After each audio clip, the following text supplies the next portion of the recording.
Hi, I'm Will Bruin, and I was just recognized as a Seattle Sounders legend. Now I get to do voice reads for the Sounder at Heart podcast network. Here we go. Come on! Hey, O'Shan! Let's go! The Seattle Sounders have done it!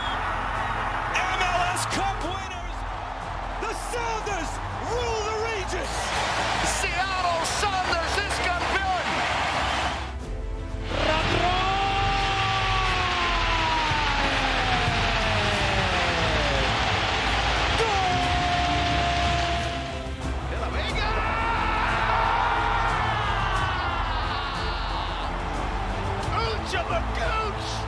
All creatures great and small.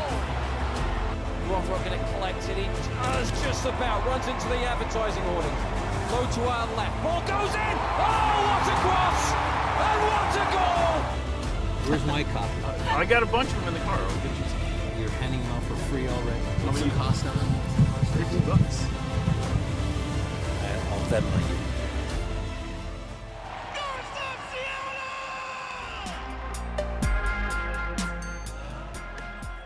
This episode of Nos Arietes is sponsored by Full Pull Wines, a Seattle-based wine retailer and proud sponsor of Nos Arietes since 2011. Full Pull was founded in 2009, is based in Seattle, and is owned and operated by longtime Sounders supporters. They offer the best boutique wines of the world to members of their mailing list, with special focus on their home, the Pacific Northwest. Welcome to another episode of Nos Arietes, part of the Sounder at Heart podcast network, sponsored by Full Pull Wines and our subscribers. We're recording on Monday, August 24th, 2026. I am your host, Jeremiah Shan. Today, I am joined by my co-host, Aaron Campo, and our engineer, Lickett. It took more than 100 days, but the Sounders finally gave us something fun to talk about. Not only did the Sounders finally get a point, but we have a real transfer rumor to discuss that will almost certainly be an actual transfer by the time you're listening to this. But let's start with that 1-1 tie against FC Cincinnati. The Sounders fell behind early, stuck around, and got the equalizer through who else but Kalani Kosarienzi in the 83rd minute. It allowed them to get out of Cincinnati with a point, ending an 8-game losing streak, but also giving them some genuine momentum that I think was built on both the performance, the who was playing in the game, but also the transfer rumor of Dejan Jovelic coming to the Sounders. We will talk about that plenty, Aaron, but this result, I don't remember being energized this much by a tie, but here we are. Yeah, I mean, I think especially the way the tie happened, coming late on in the game after a game where the Sounders have played pretty well, and they've had some periods of time during the stretch where they've played well for stretches of games, and maybe felt like they were unlucky to not get a result. So I think it was nice to keep pressing and get a result. Cincinnati's a good team; they've been playing really well, so it's an impressive result. I think the fact that Brian Schmetzer was willing to try something a little different, both with the formation and stylistically, was encouraging, and it paid off. So. Really nice little Saturday afternoon. I was not watching the game live, but I was watching Angine de Poitrine, and it was cool following the game. During the set, seeing the rumors pop up, made for a good time for me and my Sounders loving friend that I was there with. So yeah, and then rewatching the game again, it was a gutty performance. I don't think that was a performance where the Sounders blew anyone's doors off, but they were doing basic things well in a way that they have not always done over the stretch. They looked more confident, they looked more organized, and I thought it was really encouraging. And they've still got like a tough road ahead, but I feel cautiously optimistic about the fact that once players are healthy, now that they've got this result, they've got the monkey off their back, they hopefully have a new player coming in, and there should be starting to get some other key players back. Maybe we're in for another one of those late season runs. I mean, we should be used to it by now. It always feels every year like this is the one we're not going to be able to come back from, and there's still a long way to go. So maybe it's not, but I think with the history this team has, you'd be crazy to completely write them off, especially after a result as encouraging as that one. Yeah, look, the reality is I think they dropped in the standings. They're now 13th. San Diego looks like they may have jumped them uh, with a win. But look, they are still just 3 points out of the playoffs. They lost 8 in a row, and they are only 3 points out of the playoffs. The playoffs are not a remotely unrealistic goal if they can just put together some mildly competent string of results. Now, it is unfortunate that they went through probably the easiest stretch of their schedule and played by maybe the worst soccer that they've ever played. But at the same time, this game against Cincinnati, there was a quote from I think it was Paul Rothrock, who said, "We looked like the Sounders again." And I gotta say, like, this felt like a very Sounders performance. Uh, they were competent. They never really looked out of their depth, even though they rotated, I think, 9 players in this lineup. They had 9 guys who came through to Defiance. Look, people were calling it a USL lineup, and I don't think that's totally unfair in terms of, like, this would be a very good USL lineup, don't get me wrong, but it was, there was no Albert Rusnak, there was no Jackson Reagan, there was no Jesus Ferreira, there was no Christian Roldan, there was no Jordan Morris. We could go down, there was no Nuhu, there was no Alex Roldan. This was a heavily rotated lineup, and they just gutted it out. And I liked what we saw from, Tino Lopez. I liked what we saw from Stu Hawkins. I thought the midfield of Brunel and Kingston looked pretty good in this one. I didn't really have a lot of complaints. I thought Kalani Kosarienzi and Paul Rothrock both looked very comfortable playing as wingbacks. Maybe that was a key in this one. I suspect we're going to see more wingbacks. And look, the goal that they got came after, they really started to turn this game around the 60th minute. That's when they started bringing in more of their first team players. Nuhu, Alex Roldan, Albert Rusnak, a couple others that they, I guess De Rosario, Musovski, I guess they brought in. And they just looked much better from that point forward. And then to get the assist on Alex, I believe it was Albert Rusnak's first open play assist, at least in the MLS regular season. And to set it up to Kosarienzi, who is now tied for second on the team with 3 goals in league play. That is wild. But I just thought a very competent, a very solid performance against an FC Cincinnati team who came into this game leading the league in scoring, who had only lost twice, I believe, at home maybe 3 times across all competitions, and who had still a lot of their stars in this game. The goal came from Evander. Just really, I think this was maybe the biggest underdog they had been all year. Maybe that's what they needed. Yeah, it could be. I mean, I think that maybe not having the pressure of feeling like, look, this is probably a game we're not going to win. So let's just go out there and not play without that kind of pressure for once. I don't know. Maybe that was a factor. Because again, I thought that they looked disciplined and organized in a way that they haven't in a while. Even, this run since the World Cup break, especially the first Portland game aside, and the Chivas game aside as well, and Toluca, I guess I'll throw in.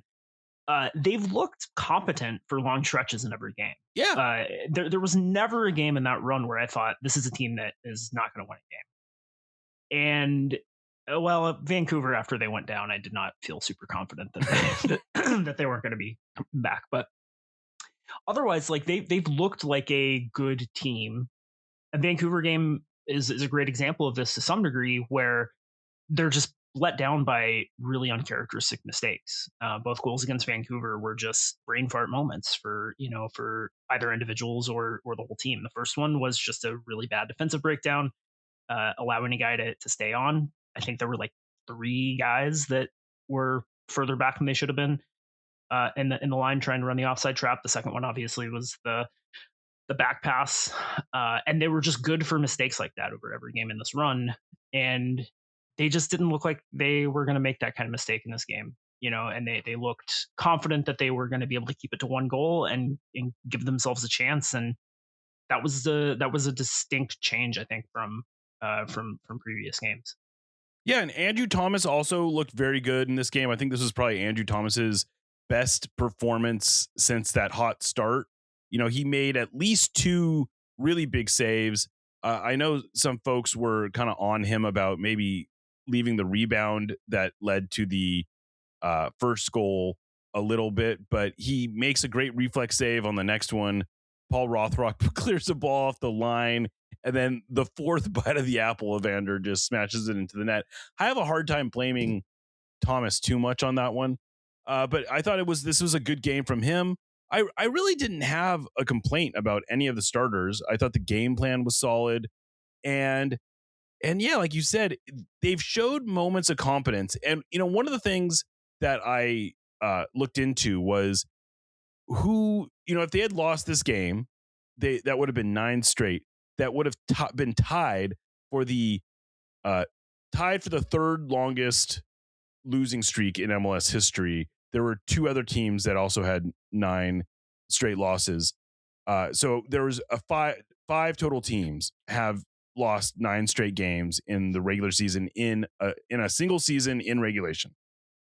All of those teams were abjectly horrible teams. They all lost at least 21 matches. These are teams who are among the worst teams in MLS history. And for the Sounders to be in that conversation just did not feel right. Like this team is not good, but they're nothing like the worst team in the league this year, let alone one of the worst teams in MLS history. So it was nice to just not have to talk about this stupid losing streak anymore. And it has just gotten so tiresome to talk about it. Look, the Sounders deserved this losing streak in the way that they've played during it. I don't think that they've really been the better team in any of these games, but you could maybe argue they deserved 1 or 2 points during this stretch. But yeah, this was the most competent they looked. And I don't think we can also separate the reality that the Dejan Jovelic rumor hit like 20 minutes into this game.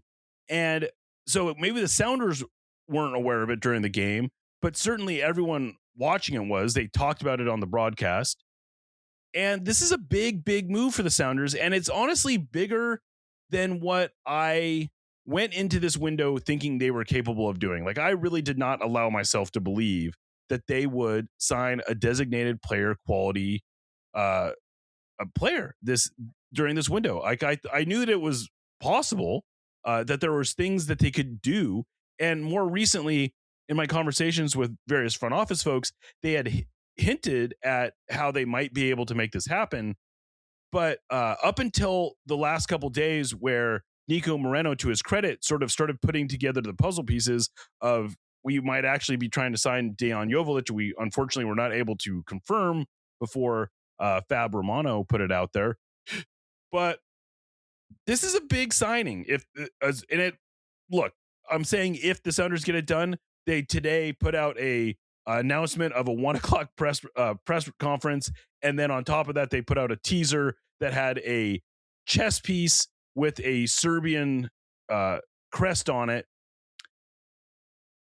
Jovelic is a big chess player who is from Serbia. They're not exactly being slick about this teaser, but this is a big, big move. It is.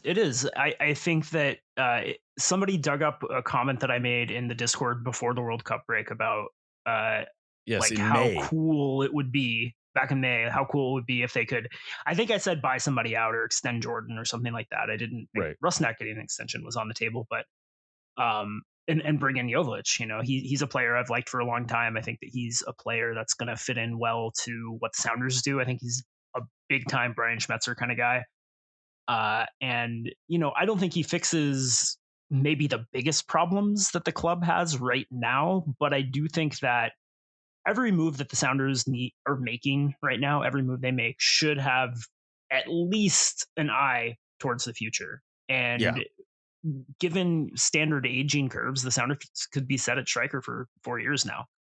And that's a huge thing to take care of. I mean, it's been the biggest question mark on the team since 2023. When Raul really started to show, signs of decline. And I think they're settled there now. It's sorted.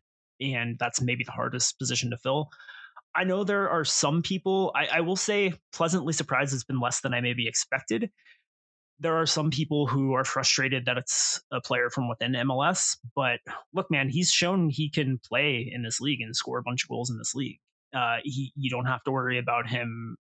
Is he going to take to life in the US? Is the league going to be a good match for his skill set? This is a proven commodity who, was fantastic for the Galaxy, has been the only player worth watching for Sporting KC over the last years. I think it's fair to say has scored some great goals against us, God knows. And I'm thrilled. I think he's a really good addition. And I think that as the Sounders start to get healthy, knock on wood, and maybe learn how to progress the ball a little bit more, again, maybe remember that they're capable of doing that and can start creating some chances. I really trust that he's going to be able to take advantage of them. I think for the fee they pay, there have been rumored to pay. I think $6 million was the rumor we've heard. Yeah. I mean, look, that's a steal. I feel like, you're getting somebody, that is going to score. I think he has the potential to be a 20 goal scorer. Probably not he did this score year. 20 goals in 2024 for He did for the LA Galaxy, which by the way included 6 goals in the playoffs. The list of players who have scored 6 playoff goals in a single postseason is really short, and it is. Jovelic is on that list.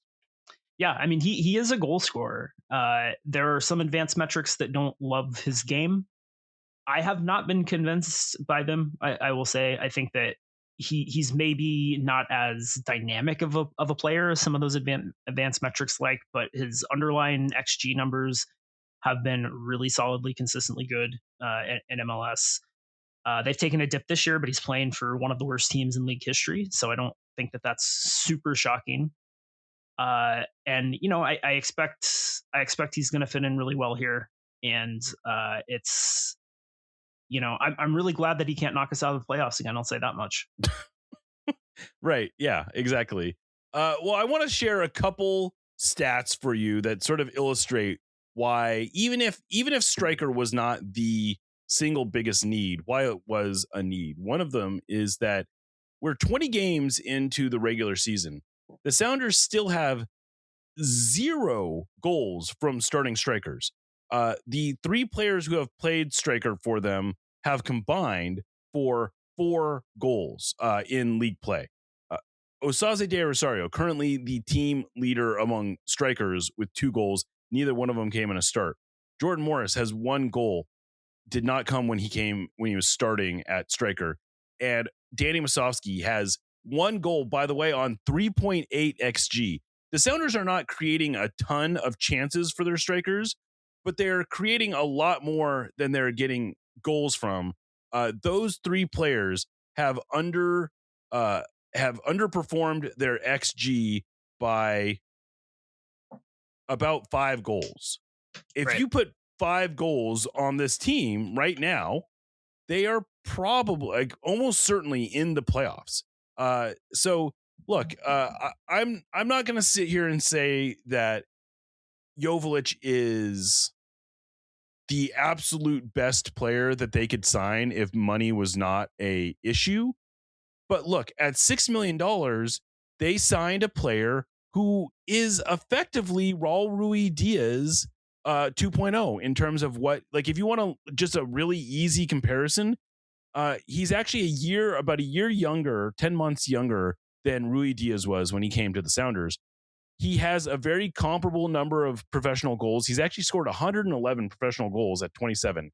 Pretty impressive. But his goals per 90 is almost identical to Ruidiaz. He's actually ahead of him on assists per 90. But you can actually compare Jovelic to Hugo Kuipers when he came to MLS at a very similar age. You can compare him to Peter Musa, who came to MLS at a very similar age. And those guys both cost more money than Jovelic did.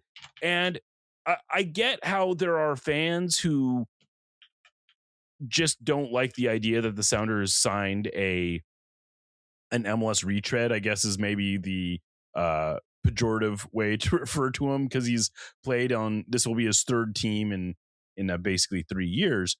But I just don't know that that's to be taken seriously. The reality is that he's a proven MLS goal scorer. He's put up big numbers in this league. When he's mostly played on bad teams. Really, the only good team he played on was that 2024 Galaxy team, and he was one of the best strikers in the league that year. So look, if the Sounders can put together a competent service for him, I think this guy is going to score a ton of goals. He potentially complements Jordan Morris just fine. Like, you can put Jordan Morris out on the wing. You can put, like, it's not that hard to imagine a really robust attack here where you have not even that many changes. You just put Jovelic in, and you have Rusnak in the middle. You have Morris on the right, and you have, I guess, maybe Paul Rothrock on the left. And I'm not going to sit here and say that's a MLS Cup winning attack right away, but I don't think it's that far off from one either. Yeah, I mean, I'm glad you brought up Hugo Kuipers, because he's a guy that I think a lot of people were really interested in, and there was a lot of consternation when he got sold to Monterrey about, like, why are the Sounders not going and signing this guy? And I get it. He's a very good player. I think he'd fit in this team very well. But he went to Monterrey for more, I think about $2 million more than the Sounders paid for Jovelic. And from 2024 through 2026, the time that Kuipers played in MLS, he scored 40 goals. Jovelic has scored 45. And he's 2 years younger, which I think is he's 2.5 years younger, really, because he just turned 27. Kuipers turned like a couple weeks ago. Yeah. August 7th, I think. Kuipers turned 29 in February, so a full 2.5 years older, which makes a big difference for a striker, as I think we've kind of come to see over the last 2 years. I think it's just, if you would have been over the moon with Kuipers, I think you should be more excited for Jovelic. And I mean, look, would I rather have, like, the next Kevin Denke? Like, sure. Right. Maybe. But maybe not. I don't know. I mean, there is something to be said about nobody's a sure thing, right? Like, even just moving to a different team, a different system, a different, soccer players are weird. Stuff can upset their balance, and, maybe he comes here and is a total bust. I think that's pretty low odds, though, because he's been able to produce across different teams, different environments. He's just been a productive player his whole career. So he's a guy that I have been saying since he got traded from LA, like, man, that is a guy I would really like to have on the Sounders. And he's here. And I think that, given the profile, his age, everything, like, we've talked about how I don't necessarily think that strikers was the biggest need on the team. But if you can add a player that's that good for what the Sounders got him for, and you're kind of I don't think the Sounders are ever going to do a true rebuild. I don't think they feel like they can afford to do that for fairly reasonable reasons, seeing how people react every time they have a bad spell. But I think he's a player you can build around going forward. And they've still got a week and a half, right, of the transfer window left, so they could still make it other additions. And and as far as I know, they are still interested in making moves. That is a notable thing. That this is not. I don't think this is the end of it. I got to tell you, this move gives me a lot more confidence of the next move. Whereas, like, I was always a little skeptical that they were just going to get that first move done, because it just feels like there is an inability to make a decision sometimes, to pull the trigger, to make something happen. The fact that they got this one, which undeniably is going to be the bigger move. And so the other ones are more ancillary, icing on the cake type of moves. But, we bring up Kevin Denke. I just want to share this real fast. Over the last 2 years, playing for a much better team, by the way, like, FC Cincinnati is a infinitely more talented team than Sporting Kansas City. He has 26 goals. Denke has 26 goals and 3 assists, including 5 penalties. Dejan Jovelic has 26 goals and 3 assists, and including 5 penalties. They have the exact same production over the last 2 years. Now, granted, Jovelic has played more, not a lot more, but he has played, about, call it 650 minutes more. Which isn't nothing, but still, like, this is what we're talking about. Jovelic has been a very, very productive player for a really bad team. He's played on a lot of relatively bad teams, and I don't think he's why. I know that there are going to always be accusations that this guy has not been very, he's played on a lot of bad teams.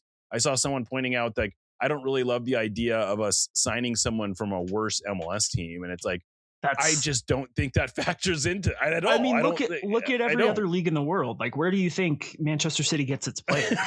Right. Like they bought their most expensive English transfer of all time came from Aston Villa when Aston Villa was dog shit. So it's not, right.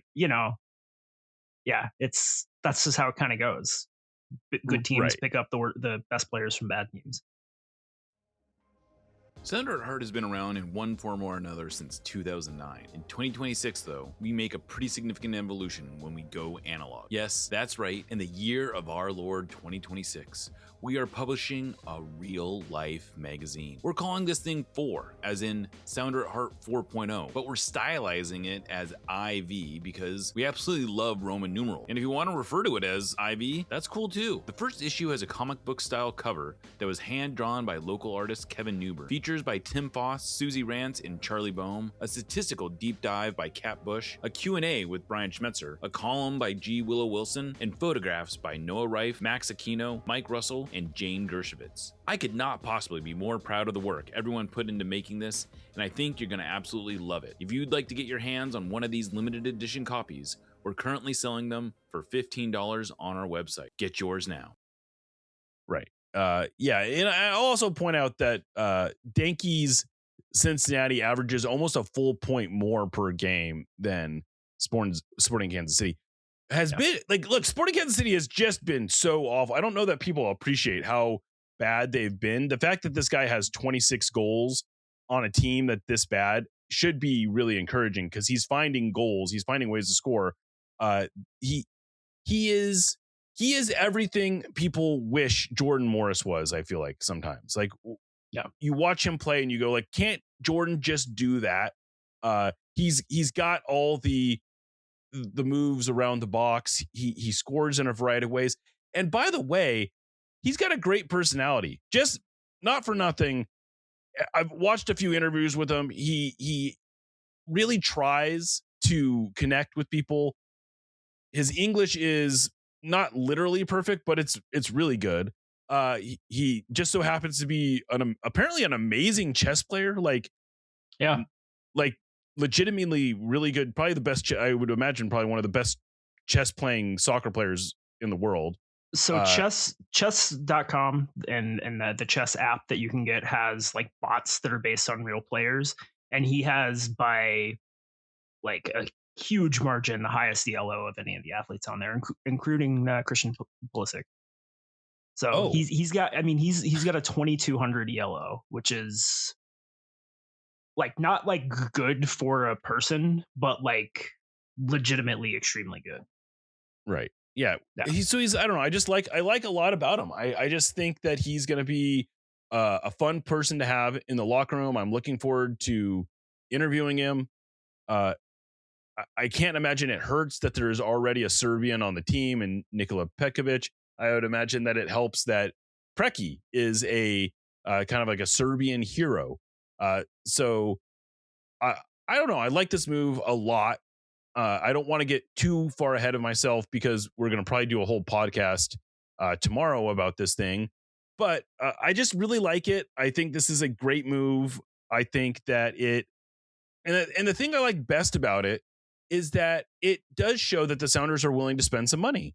And yeah, if you want to get nitpicky about it, it's them finding a bargain. And I do think that that's sort of what this is somehow they were able to spend $2018 in a 2026 market. That's kind of the way, like, this is they're somehow buying Raul Rui. Like, they were able to buy Raul Rui Diaz for, again, like, somehow, like, I don't really, it doesn't make sense, but they were able to do that. And meanwhile, Sporting Kansas City's out here talking about spending $50 million on transfers for guys who, I mean, it would be cool if the Sounders were spending that. I don't, that's the part where I'm like, I don't really care how much the Sounders are spending as long as they are spending something and they're getting value. And like, look, if he comes out here and he scores 20 goals, I don't care if they spent 20 million or 10 million on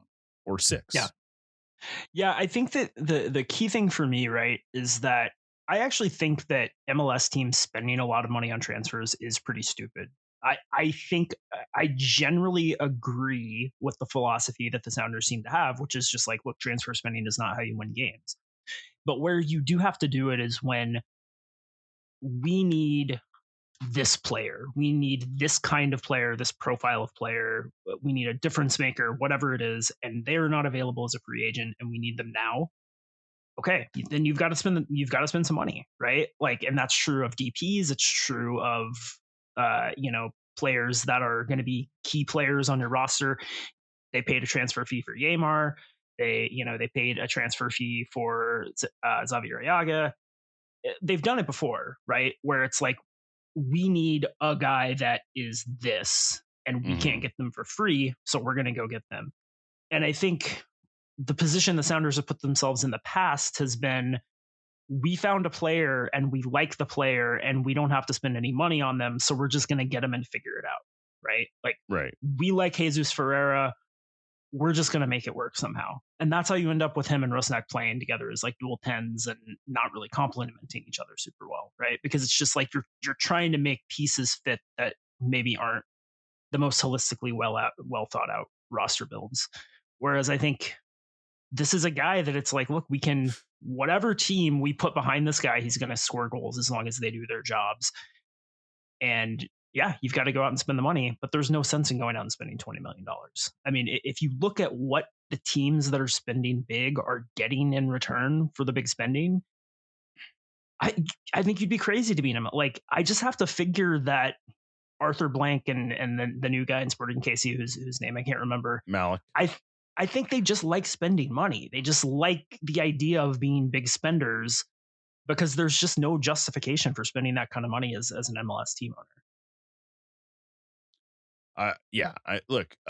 I understand the argument of if you want to be an MLS contender, you've got to spend like an MLS contender. And there is like, I understand why there's no correlation to spending and winning in MLS drives people crazy, because it is true. If you look at the big sets of data, which is the regular season, it does not feel as true when you look at the playoffs. I get it. There's some validity to, you got to be spending at a certain level, but this is the level that I think you got to be spending at. Like, this is the level where you can comfortably, like, if you're spending this kind of money, this is how you get to be a contender in the MLS Cup. This does not make the Sounders MLS Cup contenders overnight. But look, if you bring back Christian, if Jordan can look like his old self, big if. Look, it's a big if. I get it. But if Jordan looks like himself, if Christian looks like himself, if you can have if Hassani Dotson and Paul Arriola can be competent veterans coming off the bench, look, you can start stacking this stuff, and this looks like a pretty competitive team. I fully, at this point, if the Sounders don't make another move, I expect them to make the playoffs. I think that's a really low bar. Making the playoffs is not what success is for the Sounders. I'm not going to get into, is this enough to save Craig Weibel's job? We can deal with, let's talk about that when the window is over. But in terms of like, is this enough to get the Sounders into playoffs? Yeah. And I think it's a good first step towards getting them back to a point where they can be contenders. Because look, I don't think they went out and spent, they're going to commit, let's say $6 million in transfers. I strongly suspect that Jovelic is going to sign a new contract that probably adds at least 2 years to his current deal, takes him into through 2028, which would be the middle of the 28-29 season. I suspect that he will be around at least until 29-30. So you add a year and a half to his contract. They're probably committing something like $18 million to Jovelic. I do not think that they are doing that to just say, that's it, we're done, I hope you're happy. Like, the only reason you do that is because you are serious about wanting to put a winning product on the field. And I think they understand that they are not one piece away from an MLS Cup contender right now. And yeah, it's, you can argue that this is multiple windows too late. They should have been doing this all along. I am open to that argument, but I will also say, I don't know that they could have gotten a much better player than Dejan Jovelic at 27 years old. Like, this is like, maybe they should have got him back when Sporting Kansas City first got him from the Galaxy. You could totally valid argument, but of course Jordan had just had a great year at striker, right, exactly, and become a DP. So absolutely, totally valid counterfactual there, right? But yeah. I'm thrilled. I am. This is something close to the ideal signing as far as I'm concerned, and I'm thrilled, and I'm looking forward to see what comes next. Yeah, I think the only thing I would have been happier with would have been if they had found an equivalent player who, you know, was a winger or something like that. But even then, you know, like it's really nitpicking. I think this is a great move. Sets him up well for the future, like I said, which I think is so important right now with these signings. If you're going to spend money, you need to get more out of it than a couple of seasons, I feel like. And yeah, I'm excited to see what they do next. You know, I hope it's a winger. I think that they could really use one. Even if Jordan comes back and can play. No, they need a winger. They need a winger. You know, I think it's fair. They really do. So whether it's a U22 or you know, maybe they've got like another Andreas Ivanschitz out there somewhere. I don't know. Hey, I'll take that. Pulling that out of a hat would be pretty nice right about now. But it would. Yeah, be. I feel good about, you know, I'm not expecting a ton for the rest of this season, but just them showing the you know, the endeavor to go make a move like this, I think is super encouraging. And yeah, hopefully they can get it turned around soon, and this will just be another one of those summer swoons that becomes a joke. Look, I think what we've been asking for is a sign of life. Like, show us you're serious. Show us you care. Show us that you aren't just asleep at the wheel. Show us that you understand that fans are not just freaking out, and that there's like a 5-alarm fire. And this is, to me, recognition of those things. This is them saying, and supposedly they've been working on this deal for 3 months, is what I heard. Like, they've been trying to figure out if this was a guy that they could get. And yeah, I don't know exactly how true that is. I have also heard that as recently as a couple weeks ago that there was no real budget. But again, I think this gets to the idea of, like, for the right player, they're willing to spend money as long as it's like the right amount of money. And I think this, to me, is like, okay, good. Like, yeah, make more signings like this. Yeah. You know, like, you don't have to spend you don't need to spend $25 million to make me happy. But if you can spend $6 million smartly, I am happy about that. Let's see where this goes. And look, I'm cautious. I went from as low as I've been, like, after the loss to Austin, which, look, that was one of the worst teams in the league who hadn't won on the road. It was rightfully called one of the worst losses of the season, of maybe ever, that they've had. Yeah. And this result was, you know, didn't make up for it, but it was a step in the right direction. And that's, look, all I'm asking for is hope. Like, give me a reason to be optimistic, and right. I will be optimistic. And this is what that was. The result was a big reason why as well. I don't think this would have all hit the same if not for the point. Like, I think that was a big part of it. Like, I was really I was stoked after that point, and I think it's all part of this. And now they need to go get another one. They need to go win at home. Like, that's the next one. Like, they play the Chicago Fire, a pretty good team. Robert Lewandowski. This is not a pushover Chicago Fire. It is by no stretch of the imagination going to be an easy game for them. But if they can get a win here, especially if Jovelic plays, that's the other thing I like about this move.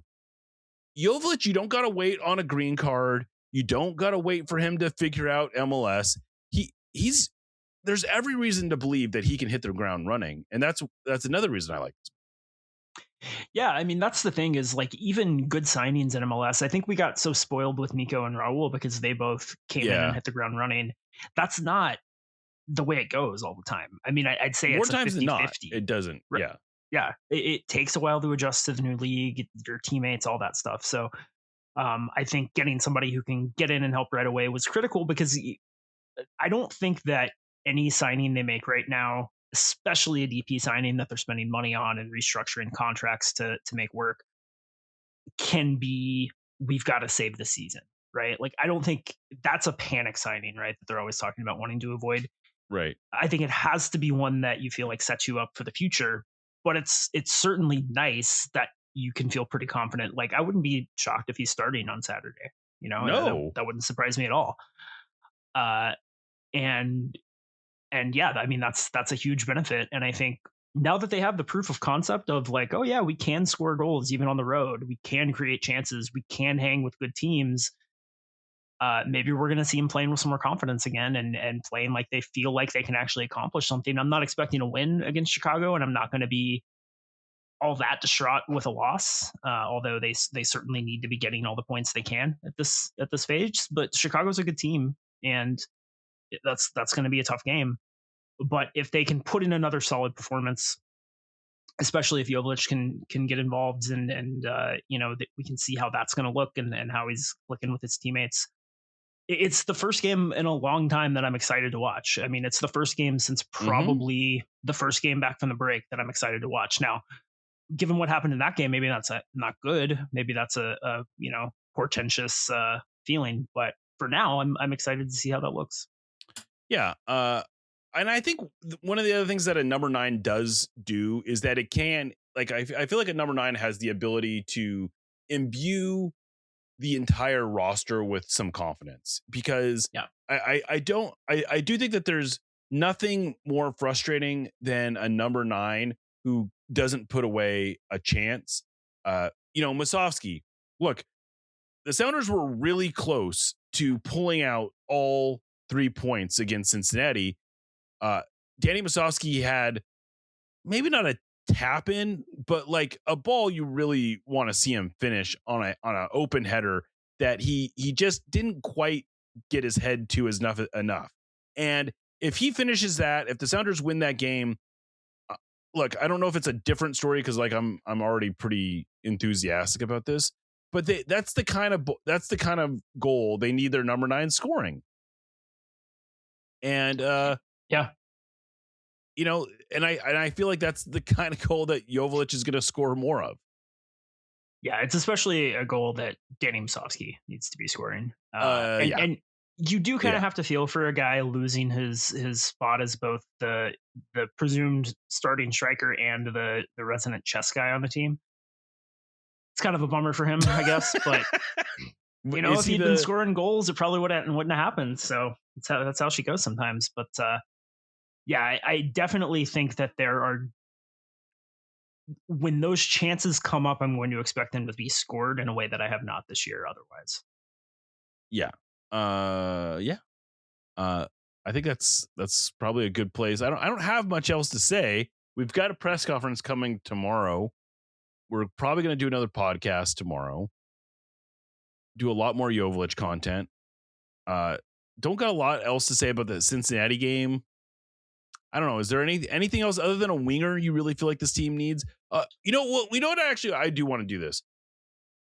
We have at times been very, very hard on Nuhu, and I would say rightfully so, in my opinion. Yeah.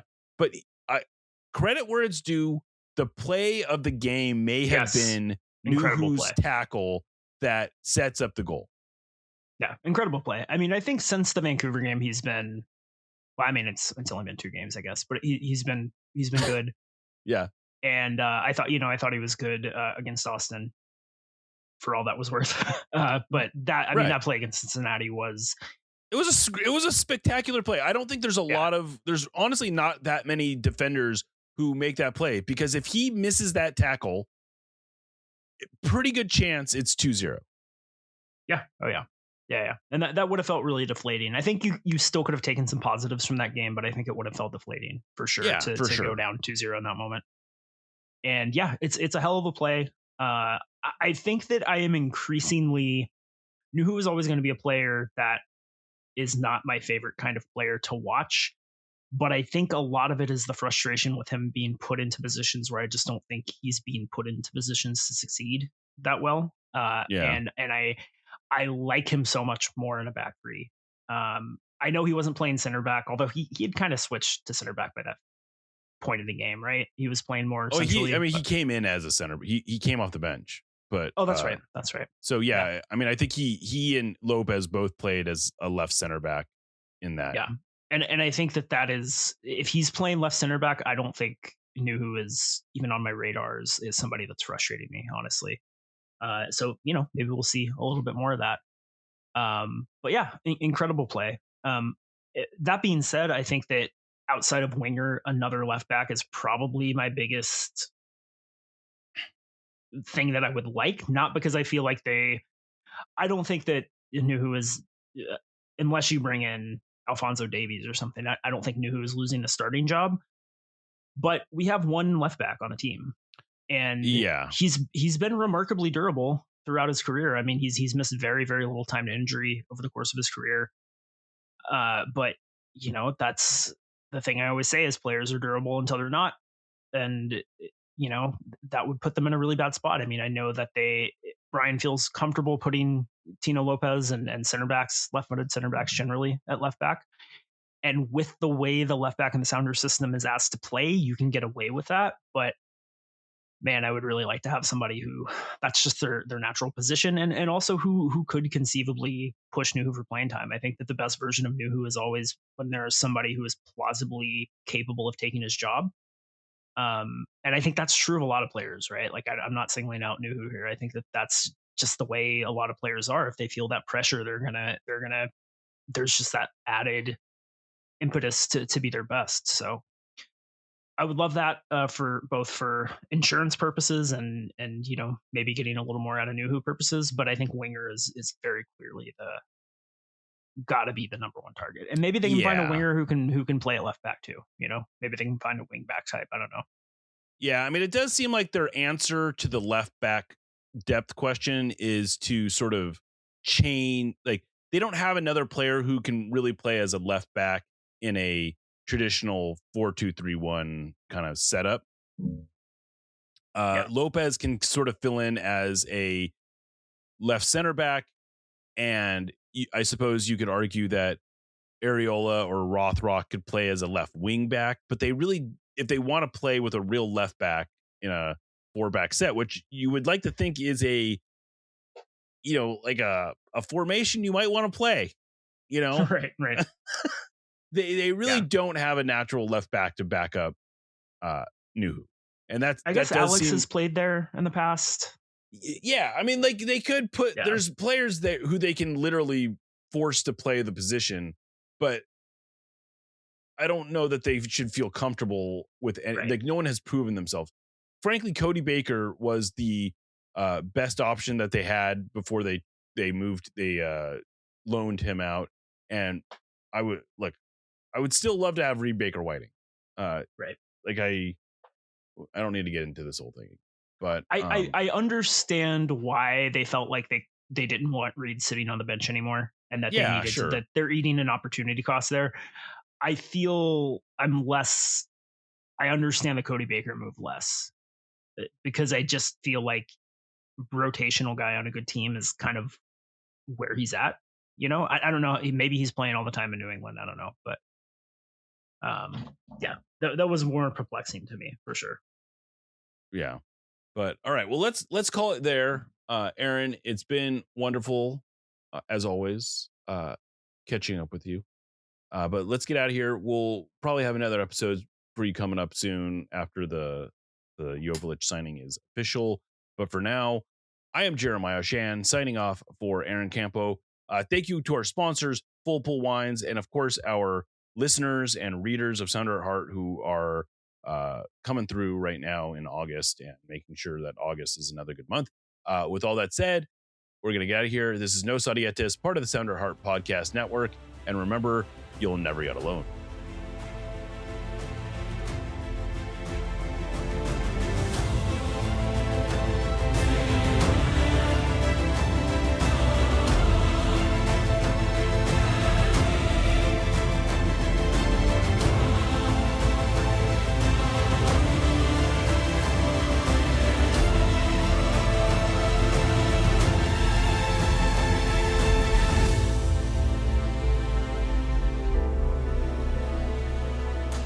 Let's go f***ing Sounders.